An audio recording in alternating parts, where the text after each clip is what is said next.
Now we'll start again, and we won't let the camera know that I forgot to hit record. Oh, too late. All right, so this will be recorded, which is very useful because towards the end of the presentation, I have 3 different examples I wanted to show you from my own teaching experience that you might want to know how to do those steps. So you might be interested in that. What we're going to look at today is designing lessons with learner and motivation at the center.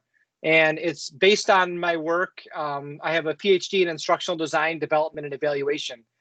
So I totally nerd out when it comes to bridging the gap between the learner and the content. So notice I didn't say the teacher, it's the learner and the content. And building the bridge that connects those, that's what instructional designers do. And a lot of instructional design theory was really designed for adult learning. But it's, you know, as an 8th grade history teacher with 20 years of experience, I have found it to be very relevant for working with my colleagues and my students. So let's go ahead and dive in a little bit here. A little bit more about me. Again, I've taught 8th grade history or middle school history, social studies for 20 years. I just finished my 20th year teaching. And like I love to tell everybody, March 16th this year, we went on quarantine, and I was in the middle of teaching World War II and how in the United States they banded together where factories stopped producing goods and started producing things for the war effort. And at the same time, we were drawing parallels with companies like Ford, who are producing respirators for COVID-19. So that parallel, it's just, you can't make that stuff up. My school year here in New York concludes at the end of June. So I went through June, and my last unit of study was the civil rights movement. So related to current events in the United States, super powerful. I really wish, honestly, that I had space with my students to be together physically, but we did our best in a remote learning environment, like I know you all did. I've written a couple of books, WanderlustEDU and Reality Bites. I'll talk to you about that in a minute. I'm a Google innovator, trainer, and educator, and a Google Earth education expert. Now, I know we're looking primarily at Microsoft products today, but it's surprising how much overlap there is. Even the new Microsoft Edge is built on what we call Chromium, which is Google's free open source web browser. So if you're a Google Chrome person, you'll be surprised at the similarities with extensions and bookmarks and layout that you find on Microsoft Edge, and we'll look at that today as well. My business hat, I also wear at the same time. I'm the CEO of an emerging technology company called Ready Learner One, where we work with schools and corporations to provide professional development that, again, bridges that gap. Really, we stay true to our core, where learning comes first. It's not about the tool first, it's the learning first. I mean, honestly, I'm a bit of a geek when it comes to some tools like augmented reality and virtual reality, but it's very important that we first think about what's the learning and what's the best way to address that learning ahead of that. Here are the books I've written. WanderlustEDU is the inspiration for this workshop today and the workshop I did the other day. It's a guide to innovation, change, and adventure. And my second book I co-authored with my Ready Learner One founders, and that's Christine Lyon-Bailey and Jesse Lubinsky, educators with a great deal of experience both in the classroom and in administration. And so Reality Bites is a book full of experiences as well. I hope you have a chance to check both of them out. If you do, please ping me on Twitter and let me know. So today we're going to look at research and best practices as they're used to inform lesson design. And maybe instead of lesson, we should think about learning experiences, because when we talk about learners, having learners in mind, I'm going to propose today that we address learners as ourselves, our colleagues, and our students. So I've broken it up into those 3 parts, a heavy emphasis towards the end of the session on students, because I know that's what a lot of us think of automatically when we think about learners. But we need to address who we are as well, I think, when we're looking at motivational design. There's a field of study called human performance technology. And this is based on the work of a guy named Dr. Joe Harless. And Harless came up with these 4 attributes that he said if we address them, the 4 of them, in a positive manner, it will lead to success. So if we have knowledge growth, so think of even content area knowledge. If we have knowledge growth, if we have skill growth, like a lot of these Microsoft sessions are earning new skills and trying to figure out how to do new things, that kind of growth. If we have environment, a positive environment, which is a challenge. I mean, I don't know about all of you, but and during quarantine, teaching from my house, I had a really hard time, and I still do, knowing when to stop working. With my classroom, I could physically leave the building, and so my environment was a physical space that I could leave outside of. But when your environment becomes virtual and you're teaching remote, it's a little bit more of a challenge to kind of get your mindset in the right way where you're not getting what they were calling Zoom burnout, I think, right? And then, of course, motivation. And motivation is our big focus today. But all four of these come together to produce success at whatever. So in our case, learning experiences. When we start to remove these, that's where it becomes very difficult. If we remove knowledge growth, for example, 2 years ago, I was voluntold that I would be teaching 8th grade social studies after 18 years of 7th grade. It's a whole different content. It felt like a foreign language to me. I did not have the knowledge background of that kind of history I was supposed to teach. And so I was, again, thank you, Cassie, voluntold. I was voluntold that I'd be teaching 8th grade. I had a high level of anxiety over the knowledge gap. I didn't know the content. It really bothered me because I wanted to, of course, serve my students and my learners the best I could do. Next, you think about skills. Many of us who shifted from a sage on the stage classroom environment where we can use powerful storytelling and look our students in the eye and have that tangible feeling with them, that tangible connection in a room physically, we lost that. And so now our skills had to come with technology like Zoom or Teams or Meet that would allow us to engage. And I don't know about you, but I'm still growing in that space. It's still something I want to do better at. And skill growth causes frustration, frustration that we have to overcome so that we don't just kind of quit on our learners. We have to be very cautious of that. Now, environment, as I talked about, if you are thinking of your classroom or your corner office space like I have here as being trapped or as a place that you can't control or that you don't have the ability to augment in any way and empower your learners through, you're going to feel trapped. And then motivations. I always talk about that last. It's so powerful. When I keynote, I often use the same framework because it's just a really good way to divide up chapters. It makes so much sense. And motivation, our motivation, we want it to come from the inside. And if it doesn't, it's going to lead to apathy.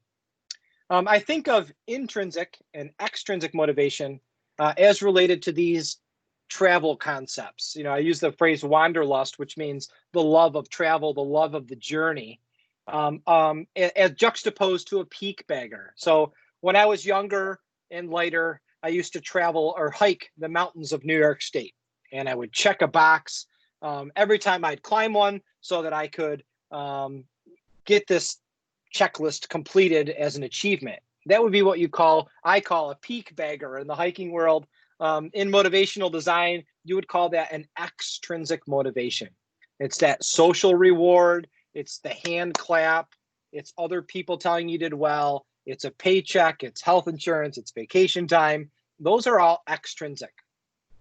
The wanderlusting, the intrinsic side, is the side that I think will provide us with the most depth and the longevity to continue through difficult times like we're experiencing right now. And that's where we look at what drives us. It's where you really, truly address your why. WHY. And, why are you teaching? Why are you doing this? And the wanderlusting, the intrinsic value is the one that I think we need to keep revisiting. I have a box in my classroom of all the little letters I'll get from a student, or the thank you cards I'll get occasionally. It's not like I get them every day. I don't deliver a lesson which concludes with an applause. That would just be extrinsic. But it's when people take the time to recognize the value in something we've done together. I save those because that reminds me of why I'm doing this. And that's the intrinsic stuff that I think is very valid. So what I thought we would do today is, before diving into others and motivating others, I think we should take a minute and think about who we are. So who we are in the learning process. Now, of course, we're educators, trainers, administrators, job coaches, tech coaches. We do all of those things, but who are we in relationship to change and innovation? So an innovation it can be simply, think of an old school telephone, a landline phone, switching from that to a cell phone. So the cell phone would be an innovation. It's a change in what we do, and we would say that change also has some growth and more features, if you will. So when we approach innovation, who are we? Are we quick to approach? Are we slower to approach? It's an interesting thing as a gut check. Think for a minute about yourself. I don't want you to put in the chat yet, because I'm going to ask you to put something else in there in a few minutes. Think about who you are in this process of deciding to do something new. Are you quick to do it, or do you take your time to see what happens? And so that's this question of who we are. So what I designed for you, now I spent most of today designing this, so I really hope you do this with me. I put together an adopter quiz. It's only 6 questions, and the questions are, which one best describes you? So it has that question, and then 5 choices, and you pick one word that best describes you. So if we could take a minute and go to bit.ly/adopter quiz, I'd really appreciate it if we gave that a shot. Let me pull up my window here. No, not that one. Let's do this. All right, something like that. And I'm going to stop my share and share this. Okay, so it is bit.ly/adopter quiz. It's a pretty quick one. So it takes you to my website, and as you scroll down, you'll see there's a little quiz here. If you click start the quiz is formatted so that it's the same question, but it gives you 6 different sets of words. So you'll click on the one word or description which you think best describes you. And at the end, it will give you a result. So I'm going to give you a couple minutes to do that. It'll just take 2 or 3 minutes.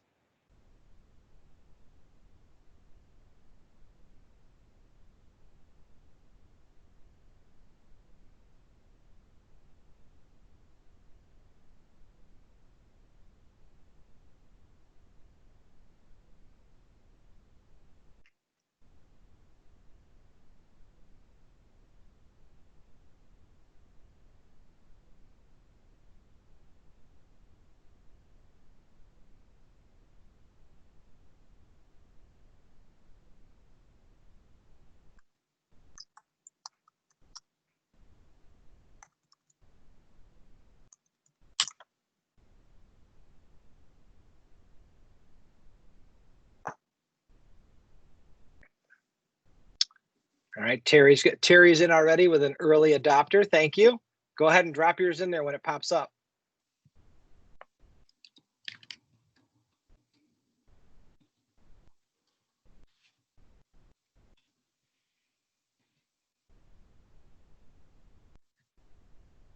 Monique's an early adopter. Great.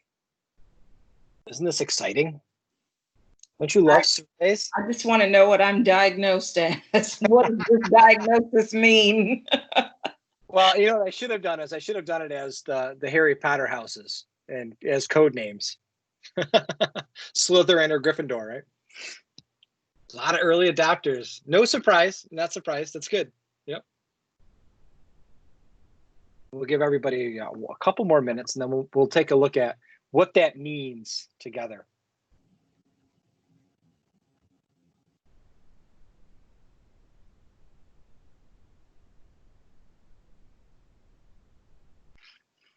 Hopefully it doesn't mean I need a drink after this. No. Okay. No. Jolie's got late. That's good. Late adopter. That's good. Or Was late majority. Jolie, was it late majority or late adopter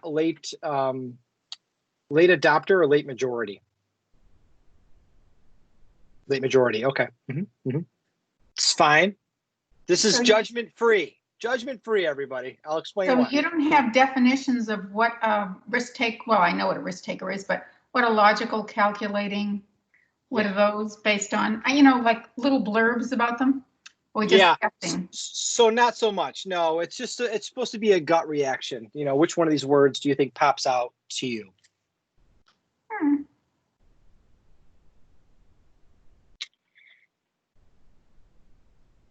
All right. So if you go all the way through those 6 different sets of words, it will report to you which of the adopter categories you are. If you go right through the end of it. And I'll do one more minute, and then I'll go ahead and talk about some of the results.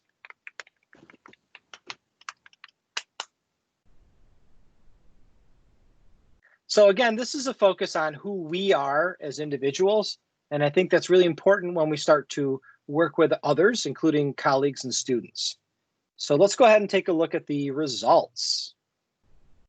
So this is typical. So typically what we have here, it's called an adoption curve.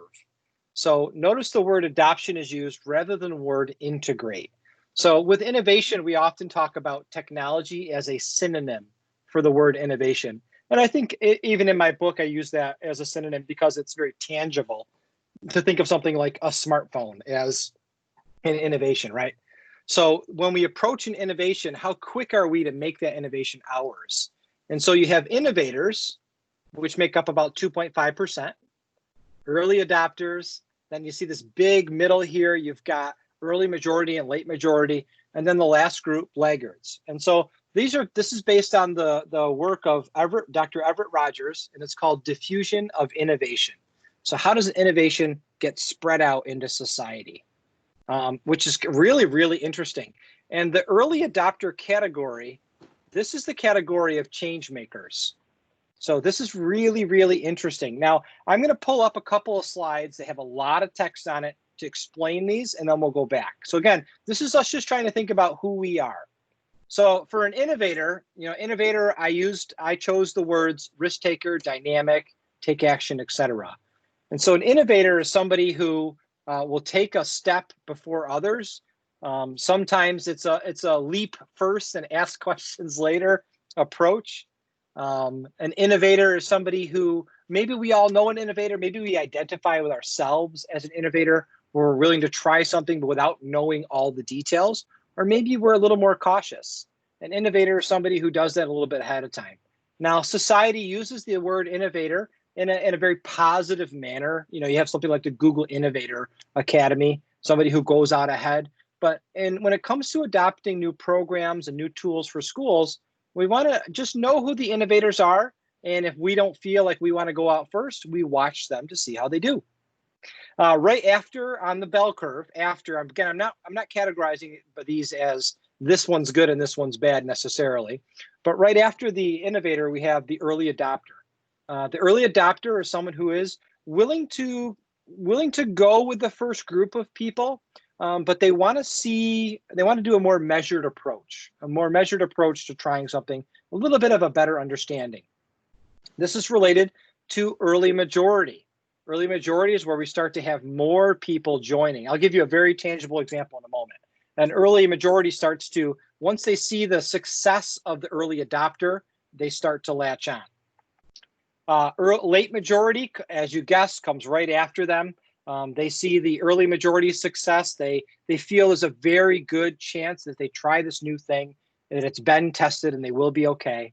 And then the laggard is someone who is slower to move forward on something and not necessarily excited to do so. And I think that the word laggard has a negative connotation, but really we're all laggards at something.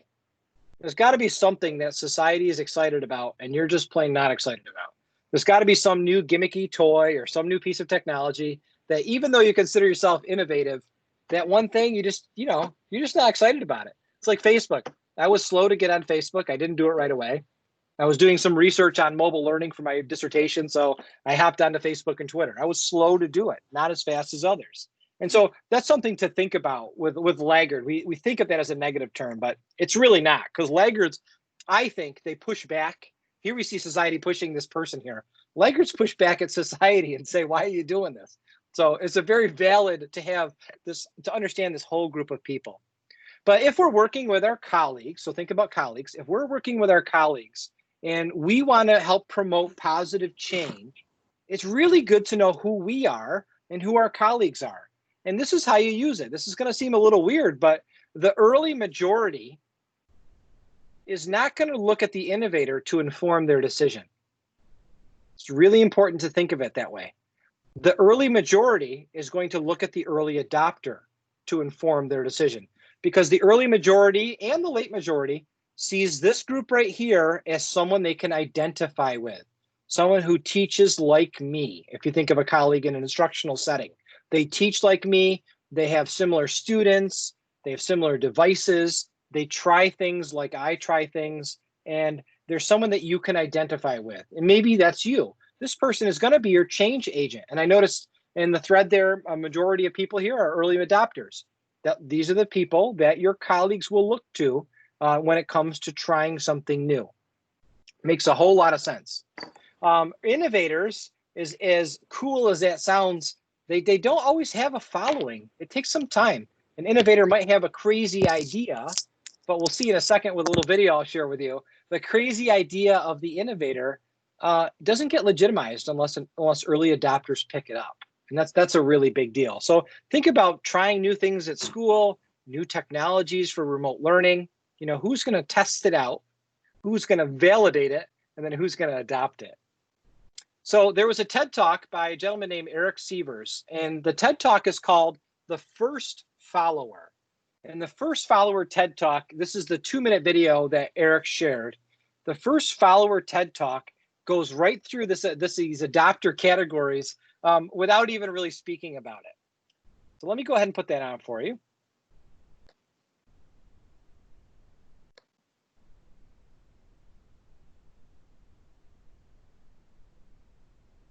How's the audio? Did you catch any audio?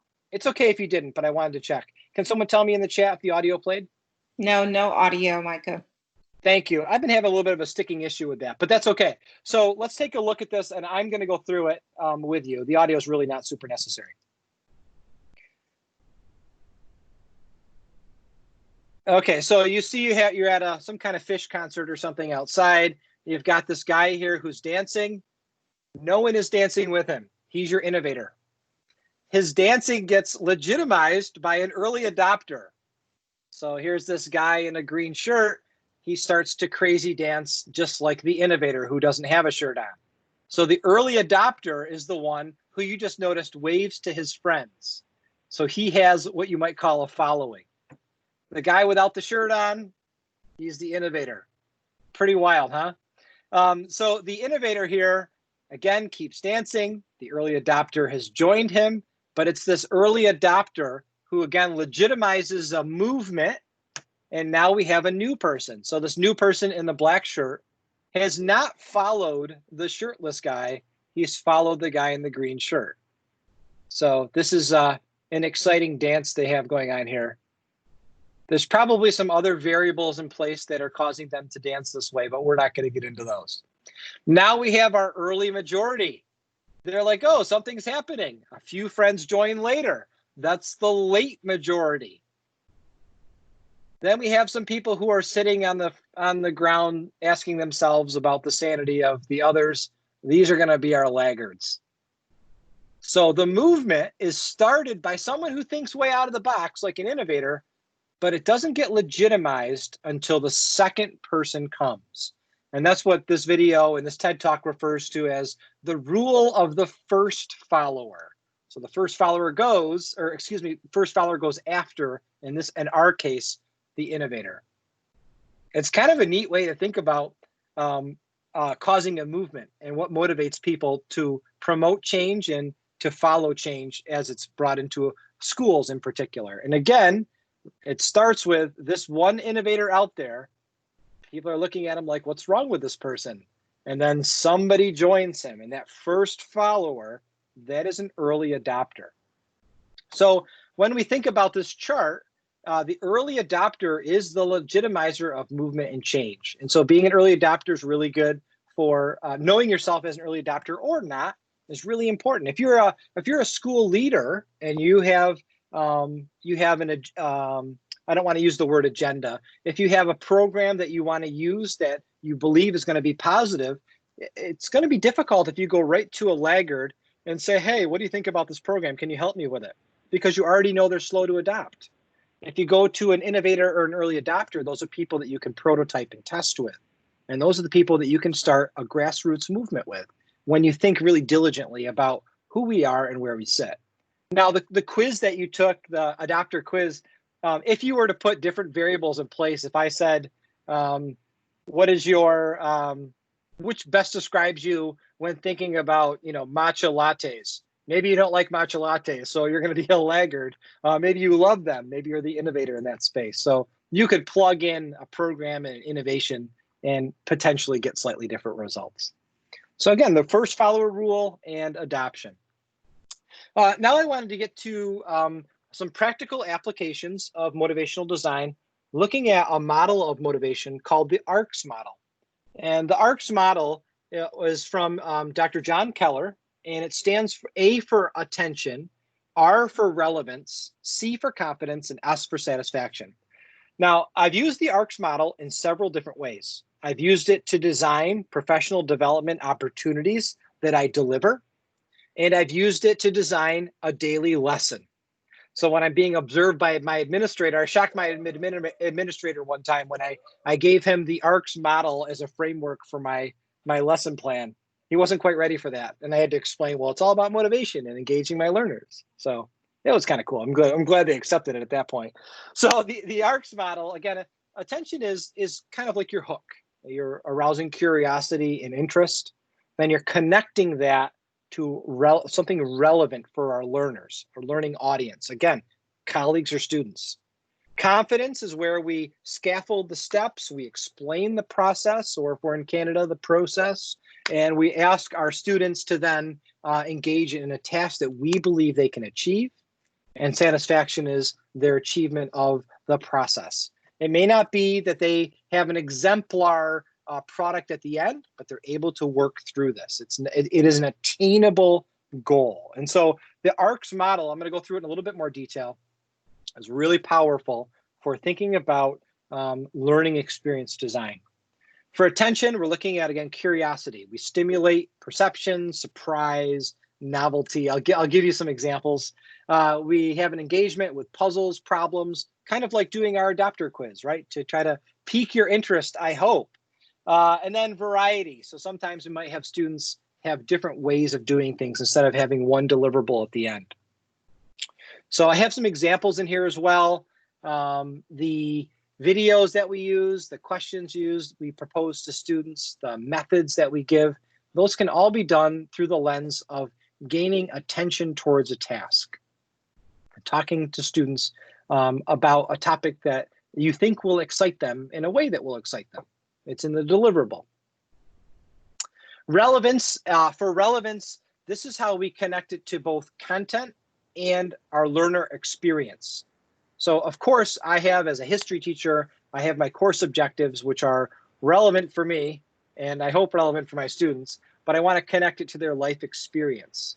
So perhaps it's a community connection and how it's going to be connected to them. Paraphrasing, metaphors, all of that fits into there. Talking about how the subject matter is going to help them in some way to understand or make sense of the world around them. Those are all examples of relevance. Confidence is, again, setting goals and standards. Rubrics are really good for that in explaining the rubric to the students. I used to use like a 4-part rubric with my students, and I would explain what a 0 is, what a 25% is, what a 50% is, 75, 100. And then I just started to focus on the full maximum and describing the full maximum to them because that's what I wanted them to focus on, that they had control over that. And then for confidence, helping them to be involved in choosing the outcomes, choosing the goals. I've done some large group work with students where we together collaboratively came up with some design metrics that we would consistently use in a large scale group project that we'll speak more about. And that kind of stuff gives them choice. And when they have choice and voice, it leads to confidence, as long as it's real. And then finally, satisfaction. So satisfaction is where we're supporting their learning in a real world context, talking about the value of something beyond just our classroom. a focus on skills over content, with the content being important, but skills first is related to that. Right, good. I have a couple of examples that I wanted to spend some time with you today going through related to motivational design and lessons. So I have 3 specific lessons that I wanted to share with you that I've used with my students, and I have found them to be highly motivating and engaging for the students. I'll show you a little bit about how I do them, and I hope that helps. I'm glad that this is being recorded so that if you wanted to go back and kind of check my steps, that would work great. The first one I have here is using a geofocus. So using a geofocus is really, really cool with students because it allows them to think of themselves at home first and then look out from where they are. So let's take a look at that example right away. I'm going to zip over here. Oops, wrong one. Let's do this. Get my Edge screen up. Very good, cool. And I'm going to stop sharing this one and start sharing this one. So here's a tool called GeoGreeting.com. And GeoGreeting.com is just a simple website that allows you to see places on the planet that form letters. So if I skip the intro here and I type in my Twitter handle, there's my Twitter handle using buildings and shapes on the planet. That's pretty cool, isn't it? So the @ symbol is a swirly shape. We've got an M, some buildings, I, C, and as I hover, notice the map is showing me where on the planet these letters are. So all these letters are found at different places on the planet. And so when I'm trying to gain students' attention, if my lesson focus has to do with geography in some way, I can start with a GeoGreeting where I plug in satellite views of the letters of the topic or something like that. It's a really cool way to look at shapes on the planet. Now, moving next, what I can do with students is take a look at Google Earth. So I'll go to earth.google.com. And we'll launch Earth. Now, Google Earth is entirely web-based.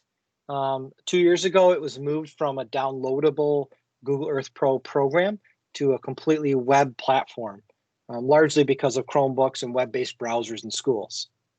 So here I am on Google Earth. As a Google Earth expert, I shared that with you. I am a total nerd when it comes to this. So let me zoom out a little bit. So let me give you the total nerd stuff really quick. So Google Earth, here we go. Very good. Okay, so let me click this button in the bottom right. I'll make it north there. Okay, as I rotate the planet, notice the Milky Way in the background, how it moves. So right in front of me is daytime. So here's daytime at home, right? The clouds on this planet, as I zoom in, the clouds are 15 minutes old. And when I tell my students that, I get a lot of ahas and, oh, that's cool. So these are 15-minute-old clouds on the planet. So as hurricanes come in and Hurricane Ellis, we start to see more and more clouds. As I zoom a little bit more, the clouds actually start to dissipate. Now, when I started using Google Earth with students years ago, and even Google Maps and geo-type technology like this with students, guess what their very first thing they did was? What's the first thing a student looks at? Just take a guess. It's the same thing we might look at. It's our home, right? So there's relevance for you. You know, our attention as we start out with these shapes, but let's go home. So if I click on this little button here, it goes down to, well, click allow. Yep. It goes right down to me in upstate New York, and it zips down to my Wi-Fi address to a neighborhood really close to me. So this is not me, but it's really, really close. So this is zipping right down to that space. Really cool how it does that. So that technology using this button lets me start at home, and then that makes it relevant. What I've done with students from here is we started to look at places on the planet. So thinking about where home is and where other places are. There's a couple of ways to do that. One way to do that is by using the I'm feeling lucky button, which I click, and it just zips me around to different places on the planet randomly. This is the Monumental Axis, Central Avenue in Brasilia. I could click it again, and takes me to Chautauqua Lake in New York State. Not super far from me, in the old Boat Museum. Pretty cool. I can also use the Voyager stories. So Voyager stories, again, when you start with geography in particular, and you start with where home is, and then you talk to students about other places on the planet, it gets really cool. I really like the layers here. The layers in particular show data as they relate to where we are. For example, tsunami. The tsunami one wraps the Earth in a layer, a historical layer of weather data from the National Oceanic and Atmospheric Administration. And if I click next here, it's showing me in 1498 in Japan, there was a tsunami, and the wave energy of that tsunami in 1498 reached all over the planet. So here we can see the West Coast, California, got hit by the tsunami. If I talk about home is not impacted by that, right? So then I go back, again, that's that relevance for students, is tying it back. Here's one in 1755, a tsunami outside of Portugal, Lisbon. And this tsunami, it tells you it was caused by the Great Lisbon earthquake. It destroyed 85% of the buildings in 1755. And I think I saw Afonso's in our workshop today. He's in Portugal. Hi, Afonso. So here you can see that this earthquake went the impact of the tsunami's wave energy went across the Atlantic Ocean. And if I move right down here, even down by New York City, had impacts and high wave energy from this tsunami. So again, we're relating it back to home for our students. Now, taking it to another level with these stories, what I've done with my students is I've actually had them create their own story. And so to create their own story, we use this little project button. Now, the project button lets students create Google Earth stories, just like you saw with the tsunamis, where they can add features like a place mark. I can drop a pin, we'll say that's home, and it appears over here. We can add a line or a shape, so we could envision it being like the tsunamis. So maybe I'll draw a line along the coast here, something like that, and I enter to save, and I'll say East Coast. Then I can add a full screen slide, and I can call it my intro. So this is a process I've done several times with students, and I've allowed them to create these. Now, I have a YouTube video I'll drop in the chat for you that I created, where I go through how to do all of this. Let's say cool picture. What could come up with cool picture? That is my daughter loves this picture. I better use that one. All right, so there's my intro, my cool picture. And if I go back, I'll move this one up. Now, if I click present, I've got my cool picture. And if I click next, I've got my home, which if I had zoomed in, it would zoom. And then next again, it stays right here because the line is what's showing now.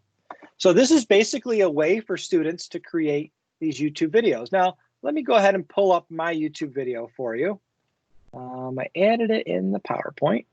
I'll pull it right out of there. I'm going to drop it in the chat for you. If you're interested in that Google Earth story creator, please feel free to reach out to me. It's one of my jams. But let me go ahead and copy this link, and I'll put it in the chat for you. Let's pull that up here. There we go. Okay. There's that. Laurel's asking for the slides link. Yeah, sure, Laurel. Let me go ahead and work on that in just a moment for you. Right now, there's the specific, there's Afonso. Hi, Afonso. There's the specific YouTube video for you. Let me go ahead and grab while we're doing this really quickly, a quick pause. I'm going to grab the share link for my slide deck for you. Happy to share that out. Absolutely.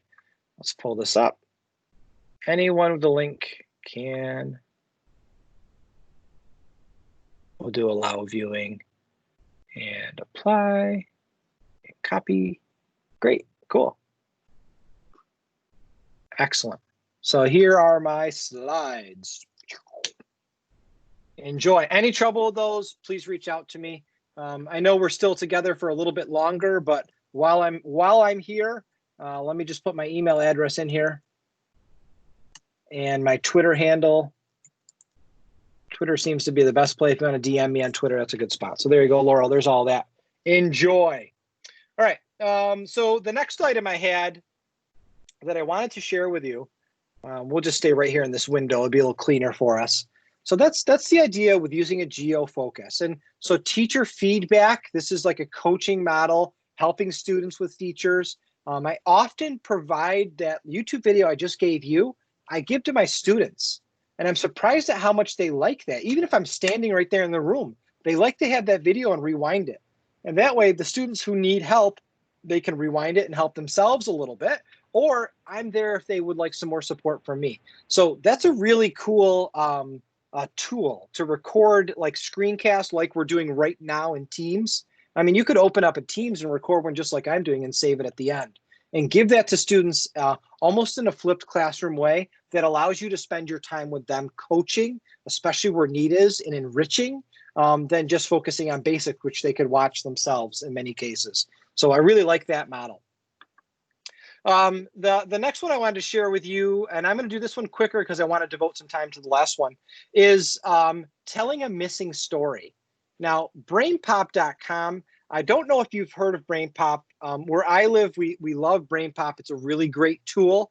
It's associated with, there's a paid feature and there's some free features. The free features would allow you to log in and watch some of their videos, and they have little quizzes with them. So for example, if I click social studies, which is what I teach, and if I want to click African American history and I want to look at Barack Obama, I just click on it, pops up, and I can watch this 8-minute video, take a little quiz, or something like that. What I have done with my students is, sure, we've gone through, we've looked at something relevant to the content that we teach, but then we've gone in and we've said, what's missing? Or who is missing from the stories being told on BrainPop?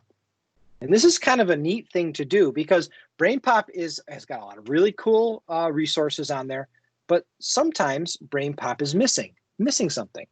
So I did this example with my students where we clicked make a movie. And so I'll show you again, that's right here. And when you click make a movie, if you had the account set up, I don't on this device, the make a movie feature lets you take the pieces of a movie. So here's one we did. I think it was on Uncle Tom's Cabin. That's what it was. Okay, so this one I shared with students how to create a video from Uncle Tom's Cabin. So they went into Uncle Tom's Cabin, they looked up the word slavery in BrainPop, and then they started to write their own story. So in BrainPop, the robot starts by reading a story. So students would write a letter, and they would ask Tim and Moby, or they'd ask me, Dr. Shippee, what is Uncle Tom's Cabin? And they would click done. And so then this would be read aloud in the movie, and they're making their own BrainPop movie from something that wasn't there. Now, we did that with several things. We did it with Uncle Tom's Cabin. We also did it with the Erie Canal, which is of geographic importance where I live in New York State. They added some narration, they added their voice over the top, and they created these movies. It was really, really cool. I talked to them about the assets. The assets are associated with the theme that they select. So if they're doing slavery, they wanted to look for something related to it. If they're looking for money, something related to money. Students then, for my students, the next step for this was to share it out with each other. And we selected which one we would officially upload to Mr. Shippee's YouTube channel. So this is the one that we uploaded to my YouTube channel. This is entirely student created. It's hilarious. This looks a lot like the young lady who created it. And it creates this brain pop movie. Here she spelled splash wrong. I probably should have helped her with that. My bad. Had the students vote on this. I think that skipped a little bit here. some of the pieces there. Oh, there we go. So they talked about using the Erie Canal for financial wealth of the state of New York and how it's on the New York State emblem. And so her story had narration added to it as necessary. But it's similar to Brain Pop. So it was relevant to content, but also it was an opportunity for students to create. And that was really, really exciting for them to be the creators of this content. I'm going to take a minute and pop up my chat window here. Make sure everybody's with me okay. Just double checking it. All right, good. Looks like we're okay. So from that point, using, again, that's Brain Pop's Make a Movie feature. You start with what's in Brain Pop. It's a cartoon. It's fun. There's a beeping robot. You can make up a class joke about what he's beeping about. That's up to you. You can talk about relevance to content and local history or whatever you're studying. Is it missing? Something's missing. How do we fill in what's missing? And then we dive into it and we start to make our own. Provide coaching along the way. I even suggested that you could have students vote on which of these videos was the best, which is what we did, to decide which one to put in through student feedback. So we decided which one we wanted to officially post on our YouTube channel. You may have noticed that one had 1,266 YouTube hits. Likes and subscribes and views are a motivator in and of themselves for my students. It is shocking to me how motivated they are by likes, subscribers, and views. So if you're using something where, even if it's your classroom YouTube channel that you're posting it, they're gonna that will draw them in right away to make their own YouTube video. The last example I wanted to share with you, and again, this is student focused, is how to create their own app. So each year, I do this multiple times a year. I share with my students that I'm going to show them how to make their own app. And so what are they going to do to make their own app? And making their own app has a lot to do with, let me just change this really quick. Okay, very good, perfect. Making their own app has a lot to do with using PowerPoint, using Google Slides in their web-based platform. So you're on the web already, and sharing it so the web-based platform is accessible on a phone or a tablet. So that's a really, really interesting process, using tools that are very attainable in our classroom, both slides and PowerPoint, for our students to use to create what I call apps.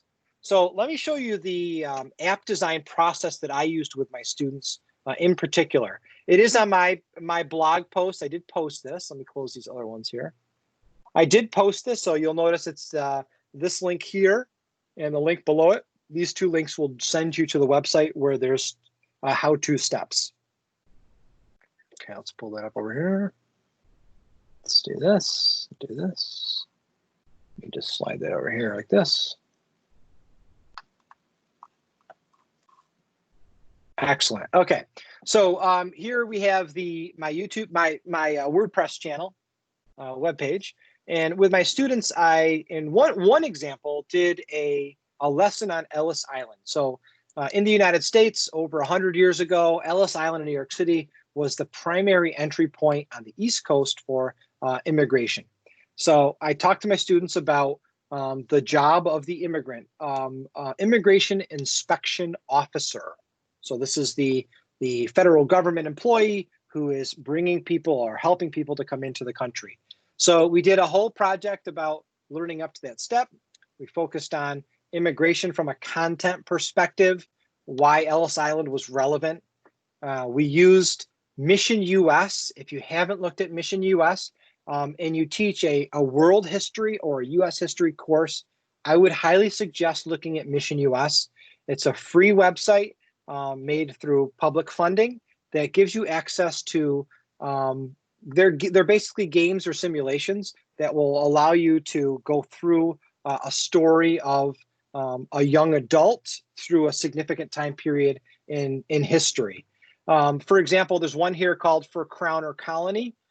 It is nearly identical to the book Johnny Tremaine. If you ever read the old school book, the connections between the two are very interesting. Flight to Freedom is a story of a runaway slave. You could draw connections when learning about Uncle Tom's Cabin. Again, I'm speaking from an American history perspective. Cheyenne Odyssey, Up from the Dust, And then this one here, City of Immigrants. And the City of Immigrants one, my students went through it. It's at their own pace. They went through this gameplay, making choices as this young adult in the story. And it was a web-based experience. They have a few apps, but I really enjoyed their web platform with my students. We went through it. Then we did some virtual tours. We took a look at Google Expeditions and talked about the different places and spaces that are in the game. And if you look at the right-hand side, the game actually used a real place in New York City. So this is a real tenant housing in New York City that was used in the gameplay. So students looked at this side by side, and we kind of were critical about the gameplay. We were very critical about that, which is very important when using games in the classroom, is that we help students to be appropriately critical about gameplay and how gameplay does or does not properly represent the life experiences of the people, places, and ideas being addressed. So we can't just throw them in front of a game and assume the game's going to teach all the lessons, because many people are not properly represented in these experiences, and nor were they in history. So we want to really take the time to talk about that with them. A lot of good dialogue comes from this type of experience, I have found. So once we've established a little bit of background knowledge, I shared with my students that an immigration inspector was a person who would see people coming off of the ships at Ellis Island and would have to decide who could come in and who could not come into the country.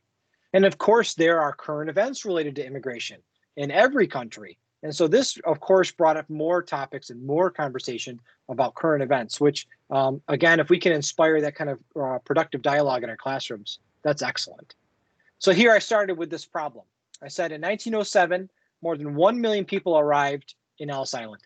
And in one day, there were 11,747 people. So I said to my students, our job is to make this process faster. How can we help the immigration inspector do their job?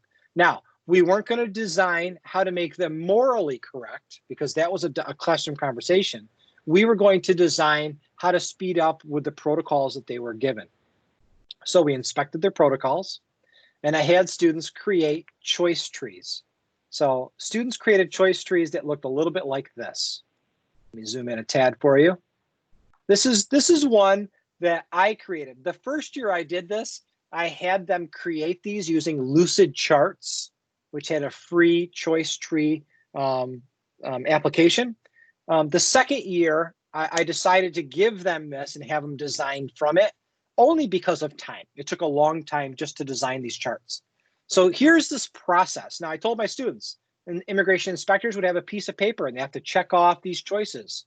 Now, we're not talking about, we did address the unfairness of this. For example, if you were first class arriving to America in 1907, just having a first class ticket, you were allowed entrance. And I tell my students, somebody say that's not right, and everybody says that's not right. If you were not first class, then you went to further questioning. And the further questioning were these other 4 categories, which were also broken off to either allowed entrance or deported. Lots of great, trust me, great dialogue about this. But this is basically how immigration was done in 1907. So I shared with my students, you need to take this choice tree and turn it into an app. So to turn it into an app, we set up slides. I can see it here. We set up slides to look at like an 8.5 by 11. So think of opening slides or PowerPoint and doing your page setup. And we made it 8.5 by 11 because it turns out 8.5 by 11 looks pretty good right here on a phone, not their Chromebooks necessarily. So they designed them on the Chromebooks, and then they logged in on iPads or phones. And the choice trees that we made were really interesting. The app process, the connection process, what we did is we connected just like many of us did years ago with PowerPoint Jeopardy. Does anybody remember PowerPoint Jeopardy? I loved PowerPoint Jeopardy. I could click history for 100, and when I clicked it, it went to a different slide. Well, that was a slide connected to a slide, and that's all this is. So for my students, we did a slide connected to a slide, and they made this whole choice tree play out. So this slide, the first class slide, had a button, a yes button and a no button. And if it was yes, it led to this slide. And if it was no, it led to further questioning. So making that happen and exporting it as a open web slide deck allowed people to join their app. So it functioned like a web app in preview. I do give you some pro tips on here on how to do that and what it looks like with your students. I found it was really cool to have conversations. This goes back to that satisfaction part with my students regarding the user experience, which we call UX. So we talked about in general, what makes a good app?